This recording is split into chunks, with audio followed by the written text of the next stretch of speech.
Good evening, peeps.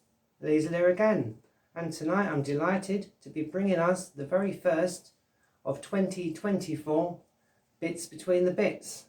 So less from me and straight in. I do remember at the end of last year, on the last knockings of the year, we did discuss one or two possibilities for this up and coming season, a few new ideas, a couple of new things to put on the channel, a couple of new mini-series. So I've basically made a list of all the suggestions that I kind of jotted down, and I have my piece of paper here. That's right, I'm lost without my bit of paper. Oh, I am totally. So in no particular order, I thought we would take it from the top. So straight in. Number one on the list I have sensational sound experiments. Now, yeah, I've accumulated one or two things for this, and I will explain a little bit further now. I thought basically with our sort of experimental instruments, we could put them all into one sort of series, go through the suggestions and see what we come up with. Now, one member of our community, that is my bro dog, my big brother, Bob, he inadvertently came up with an idea. I don't think he meant to drop this suggestion, but I picked up on it anyway, and I think it's a classic, which is basically to build, I don't want to give too much away, but I will give some away, otherwise it'll get boring. So to build an upright bass. Now, we were talking about old skiffle bands back in the day, and over there in the States, you know, the old jug bands, who used to use a lot of improvised instruments. And Bob did tell me about basically in the UK, like the skiffle bands, they played a lot of T-chest basses, which is basically the same idea as a soul bucket, and instead of using a wash tub or a big metal bucket, you use a wooden T-chest. Now, I couldn't get hold of one of those, but I did go to Home Bargains. If you're in the UK, you'll know about Home Bargains, I'm sure. It's like a variety economy store, but they do sell some pretty good stuff. Now, this was a whole $5, I will admit, but I thought it's worth it for what we're going to do, because we're going to turn this into something approaching a hobo double bass. As you can see, it's a beer crate. It did actually have dividers in there for beer bottles and stuff, but I pulled those out and used them to pack the ends. And this very imaginative font with beer written on it, not really my sort of thing, so I've decided that I'm probably going to paint this one, and I think that'll add an extra little dimension to it. I've got some paint in the cupboard, so it won't be sort of a case of spending out loads on extra bits and pieces. And for the neck of the instrument, I did actually receive a gift from the Parking Lot Fairies, which is this rather long industrial broom handle. I think it was like discarded by the street sweepers, but it's a good strong thick one, and I thought that would be really good for a bass. Failing that, I've got a piece of downing that might do it, but this kind of has a more rustic look to it, so I thought I'd perhaps use this one. It'll basically, obviously this will slot through the middle, but to form the notes, Bob was saying in the old days they used to actually put a hinged piece here, so you could bend the handle and stretch the string, you know, to make the twangy notes. And I just love the idea of that. I thought if we cut an insert out the back, added a hinge and then cut through the front, we could probably get something like that. Whether it'd need a spring or not, I do not know. But here's the fun, you see. So I thought I would attempt this anyway. And this will be the very first, I should imagine, of our, what was I saying? Sensational sound experiments. Sensational sound experiments. There we go. So, yeah, I'll let us see how we get on with that one, obviously. And that's the first idea I've come up with anyway, with help from Bob for this year's up and coming events, shall we say. So referring back to my piece of paper, yeah, more on tobacco tins or tobacco cans. Now Martin, you did raise a very good question about the tins that we used for the last little canjo build. You'll be pleased to know that the canjo is heading away across the Atlantic now to her new home, so I'm very excited about that. But if you didn't see the comments, Martin basically suggested that these cans seem quite robust, which they are, and seem to make a very good sound, which they do. So without further ado, as you can see, I've got another one here which I'm going to use for my canjo. I took the other can off of it because I like the look of this one. It looks a bit more old-timey. It's a kind of gunmetal colour.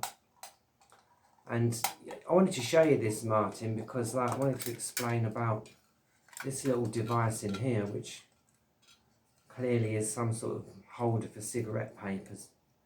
Now they do get in the way, I find, and they do make a buzzing sound if you hit the can. So the only thing I would say about these is you want to remove this before you fit your electrics or whatever. I got this on the local market and it was literally £2, which is about $2.50 in US dollars. So it is extremely cheap. If you haven't got a local market or a market selling this sort of thing, because I did get it on the tat market or the flea market, you can get things like this on Amazon.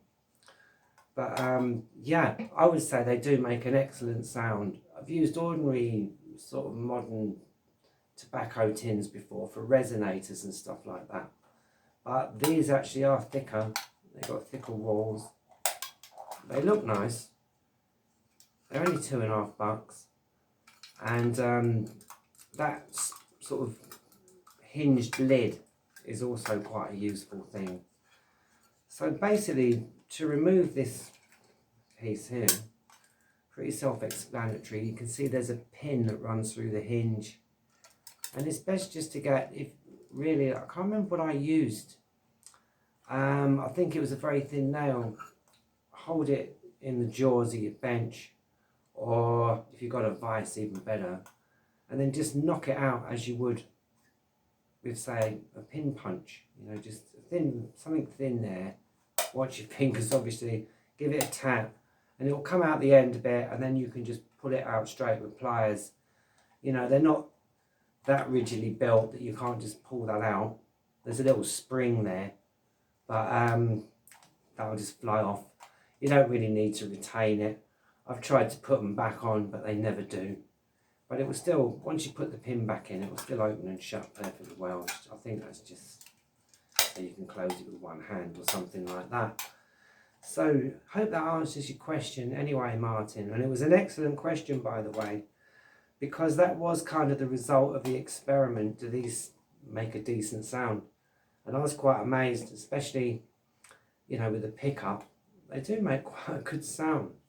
And they're quite loud, even acoustically. And who'd have thought it really out of a little metal can like that? They look old-timey. You can age the wood and be as artistic as you like then, can't you, with these sorts of things? So, yeah, as I would say, job's a good one. And there we go. Okay, moving swiftly on. What do we have next? Go back to your diddly bow. This was a bit of a note to self, yeah.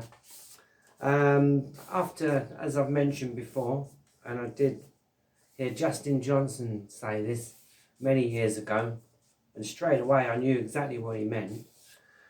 It's good to go and do something simple, because if you're anything like me, you know, you're stressing and you think, I want to get this done and all these electrics and all, this is going to look great, and then the ego's going, ooh. So you finish the build, straight away, what's the next thing on your mind? The next one, a bigger one, a better one. No. Go back to your diddly bow. And I'll show you why, right? Here I have a box. Again, I'm planning on using this for quite a bass instrument. And I thought we'll make a pretty simple diddly bow. Now, you know the rule is always measure twice, cut once. I say rules are sometimes made to be broken, and I didn't bother with this one. And as you can see, I drilled one of the holes in the wrong place. Now, would I lie to you peeps? Absolutely not. Would I feed you a load of little porcupines? Definitely not, right? I thought I would show you the genuine mistake. I was going to say deliberate mistake, but it's not really. Obviously, that's not a problem because we can plug the extra hole with a piece of downing, as you've seen me do many times. But I thought I'd bring you this one just to show that, you know, if you make mistakes like this, and I do frequently, I'm not going to pretend that I don't. We all do. It's not the end of the story. I used to throw things away, you know, and get all frustrated. And then I started thinking, why did you do that? You know, let's face it, most of these instruments are made from 90% garbage. So, a bit of a rustic look, as I'm going to say, doesn't really hurt. But what I like about this box is it's plain. And there's a beautiful for staining. So I'm going to do some stain on this. And I've talked plenty about that, so I won't here. And yeah, I'm going to make a bass diddly bow because it's the perfect box. I've got a couple of spare bass strings and I just think it'd be a rather good idea. Again, I've got another quite thick piece of dowel, so we can make a nice strong neck for that one. I've got a couple of bass machine heads tuning pegs. So we'll see how we get on, yeah. More on that one later. And yeah, and this is kind of bits between the builds, if you like, because yeah, really it's just a bit of a de-stressing event. And I do want a bass diddly bow as well as it goes. There are guitars in planning in the initial early stages and on the way. But again, I will talk more about those in the next video, no doubt, or the next bits between the bits. Let's see what's next on the list. Couple of gits. Yes, that's guitars. If you're in the UK, I'm not talking about a couple of contemptible people, okay? Couple of gits. Right, yeah, Joey Ramone. He's next on the list. Hey, Joey. I did mention that I was channeling a painting of Joey Ramone. This is how far I've got so far, and here he is. As you can see, he's not anywhere near finished yet, and he is almost life size. And one or two of you did ask, would I actually be channeling Joey Ramone? Yes, is the answer.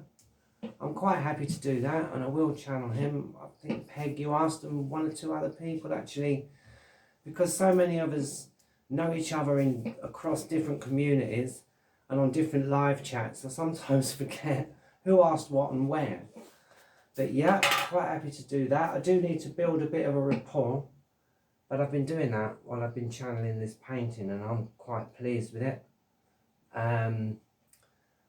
It's going to hang on the wall over here. We are coming to you from the sound lab, as you can see. There's actually room to move in here now, which makes a change. Most of it's piled up in the hallway, and tiny little one-bedroom council flat. It's a bit like Tetris, you remember that game? Or those little tile puzzles you used to get in a Christmas cracker, where you've got to move things to get things to where they want to go, and then move it all back round again. Or like a Rubik's Cube or something. It's a bit like that living in one of these. But we find space, don't we? And that's how we create these wonderful pieces of art. So, yep, there we go. Joey Ramone on the way. I put next the gallery, yeah, which is part of the same really. I will get around to showing you a lot of the artwork that you've seen dotted around throughout last year. It's just a question of getting it on the walls really, because most of it's piled up behind me, I'll be very honest. Another series that I thought I may do, or we may do, is what I've imaginatively named One String Wonders. Now obviously this will be all about the diddly bow, one string diddly bows at that. I had a kind of an idea, maybe like we could do something like famous tunes on a one stringer or something, or if you have any requests, as long as it's not like some classical virtuoso. I will attempt to learn and play them, if you like, some of your favourite tunes or whatever, one string version and simplified. I thought it could be a bit of a laugh. I've been trying to think up some popular tunes myself that we can have a go at. Again, if you've got any ideas, stick them in the comments. If I don't know them, I'll check them out and I'll see what we can do anyway. It's just an idea. Yeah, but I thought, why not? You know, could be a bit of a laugh. And right at the end, I've put cuckoo clock. Now this is something I want to do, right? I saw a cigar box style guitar made out of a cuckoo clock. And I just thought that's absolutely fantastic. So I haven't got a cuckoo clock, but I intend to manifest one. You know, I'm a firm believer that if you set your intention on something hard enough, long enough, and with enough enthusiasm, it will appear from somewhere. You'll find it on the flea market, or you'll just see one randomly in a thrift store, or you'll find one thrown out in the parking lot, or something like that. And yeah, you know, several times I've been lucky with this method anyway. So yeah, that's basically what I have for now. I will carry on, adding to the list, and if I think of anything else, or if you think of anything else, certainly put it in the comments, and we'll see where we go from there. So peeps, if you've stuck with me till the end of this video, thank you ever so much. As ever, I'm ever so grateful. I think that's everything. I haven't written anything else down, so I don't think I've missed anything this time. So yeah, I think for this evening we'll leave it there. So as always, you know, whatever you're doing, do stay safe. I've frozen. Whatever you're doing, stay safe. Wherever you are, stay blessed. And most important of all, whatever you're doing in life, keep building. Alright then peeps, love you all. Bye for now. Bye.